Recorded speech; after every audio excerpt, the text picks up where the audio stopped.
Alright, so how has conjugate impacted my life? So, first of all, I'd like to address that I never had to have a deload week. Um, that is something that my other programs did require. Um, and if they didn't require it, usually I would actually find myself overtraining. And so, conjugate, you can train year round and you will never have a deload week in your life.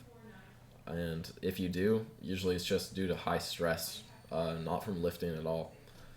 And I'd also never find myself getting injured anymore. Um, the only thing well, maybe not injured, but my knee pain uh, has always been a thing. And the only reason it was happening during the conjugate journey was because of track. Uh, I actually injured it during track, not lifting. And yeah, so I never found myself getting injured from lifting at all, and never felt overtrained once in my life from conjugate, and I did before that. And I think that's the most important part, honestly, is because most people try to gain strength as fast as they can, but usually they end up getting injured in the process. Um, and that's something you'll never find yourself doing in conjugate. Um, I would advise to be careful doing one rep maxes, because if you are new to a movement and you've never done one rep max in that movement, it is very easy to injure yourself by doing that. So that is the part where you could get injured. That is the only way you could get injured, in my opinion. Um, Besides that, let's look at my numbers. I went from a 145 overhead press to a 155 overhead press. I went from a 200 bench to a 230 bench, because technically I'd never done a one rep max since a while, because I was only doing like 5x5 and stuff.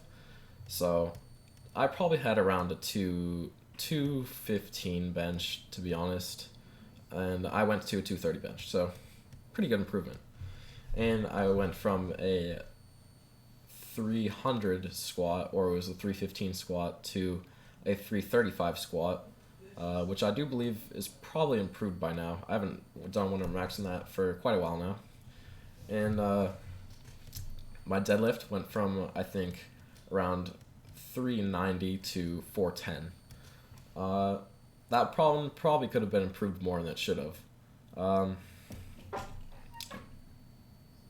I think maybe the reason my lifts did not improve as much as I expected them to was because of the track season. The track season had a lot of stress, and it made me sometimes skip days of lifting that I shouldn't have.